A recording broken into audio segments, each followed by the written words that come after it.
My name is Pauline Long, and I'm the social media and communications consultant for Sisters Saving Ourselves Now and Black Women's Roundtable.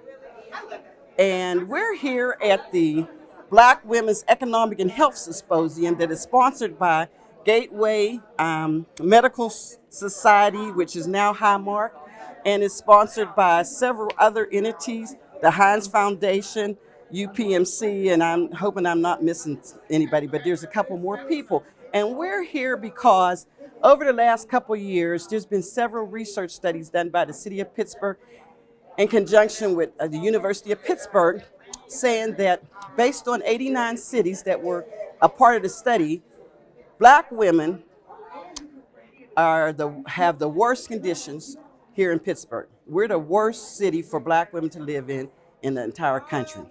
And we're trying to do something to change that. So one of our presenters today was Ms. Edwards. Would you introduce yourself? Hi, everyone. I am Ashley M. Edwards. I'm a master's marriage and family therapist. I also am a professional life coach, and I practice life planning and family planning. I am also a spiritual advisor and Reiki healer. Where I currently work is at a private practice. I am currently taking clients focusing on minorities and those that are facing social injustice. All right, that's a mouthful. And you did your presentations on mental health and the traumas associated with that. Yes. And what I'd like to know, though, before we talk about your presentation is, besides your presentation, which was excellent, what other presentation did you hear today so far that you thought was excellent also? Absolutely. I really enjoyed the URA presentation. They were presenting about providing loans to new small businesses and also to businesses that have already been thriving but may have been in some sort of recession due to the pandemic. They are also doing a lovely project on restoring certain communities and providing money to those who want to contract and build up those homes and those businesses in certain communities. And I really appreciated that presentation. And that is so good. And just in case there's somebody out here who doesn't know what URA is, it's the Urban Redevelopment Authority of Pittsburgh. And they have a multiplicity of programs other than just neighborhood redevelopment and providing loans and building houses. But let's talk about your presentation just a little bit and mental health. You know, there's been a stigmatization, I think, for Black people to use the word maybe crazy, and they don't want to go and get therapy. And Sisters Saving Ourselves Now, Black Women's Roundtable, we have created a database of Black female therapists. And we're advocating, and I know along with you, that people, almost all of us probably need to go get therapy, whether it's individual therapy, therapy for our children, or family therapy, because with Black on Black crime and racial discrimination, we're all traumatized in some kind of way. Absolutely. And whether we need a couple sessions or several years, but there's this stigmatization. How do we get over that? Well, I just want to let everybody know that if you are in therapy, it does not mean you have some severe diagnosis. Therapy is a wonderful, safe space to talk about family issues, to talk about your personal issues, hash out any past traumas or new traumas, and learn new ways to exist. It also doesn't always mean you need medication or that you have to move out of your community to be able to function and heal. It is a nice space to learn about yourself, your spirit, and your physical. And it is also a great space to just commune with somebody else who has an understanding and can hold space for you to be vulnerable. I get a magazine called Psychology Today online, and so I learn a lot of things from looking in there.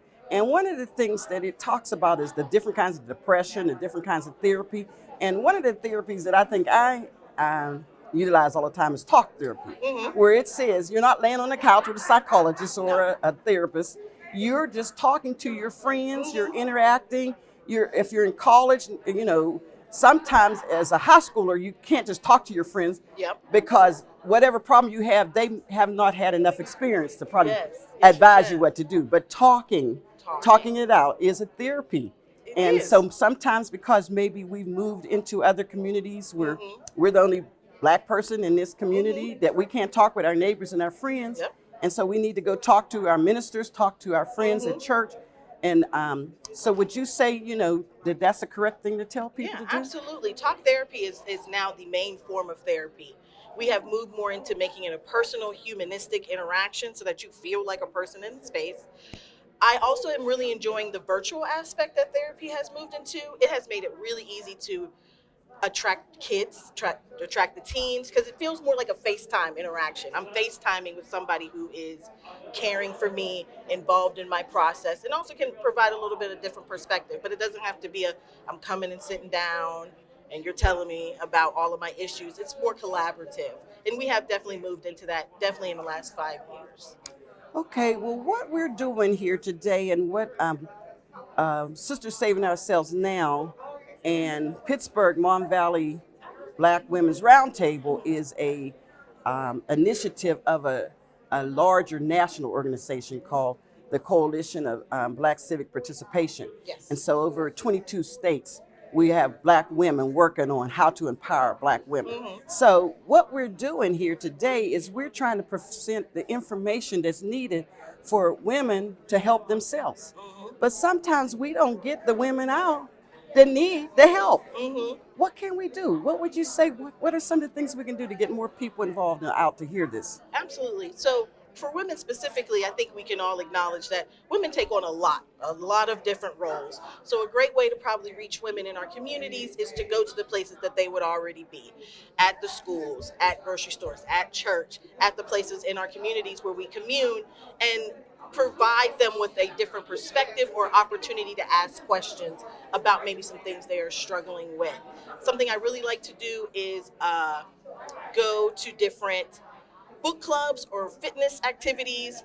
If I know there is a African American yoga teacher doing an event, I will go and I will talk to them about their mental health in connection to whatever is happening around them, and it usually becomes a great segue into helping them get what they need. Well, I just like to add one more thing Yeah. because you talked about the URA and the programs that they have, and the Allegheny County Housing Authority Yep. has a program where what they're saying is that if you qualify, and we won't go through that, we'll probably tag that on our social media, Yes. Yeah, but sure.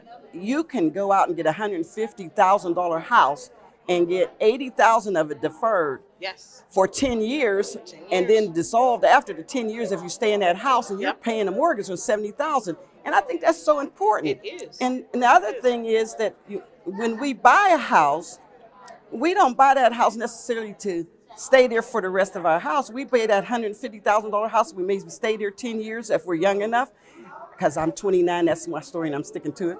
And then we can move on to a much better and bigger house. And so now we might be buying a $300,000 home, and we're using that $150,000 home that maybe is almost paid for as To our pay for collateral. And we need to learn that, I think, as black women, because we're in the process of building wealth. So when we pass away, that we can leave this $300,000, $400,000 home as equity for our children and our grandchildren. So, Ms. Epworth, I thank you so much for your time Welcome. and for your Thank presentation. you so much for having me, and I appreciate it. Thank you. Thank you.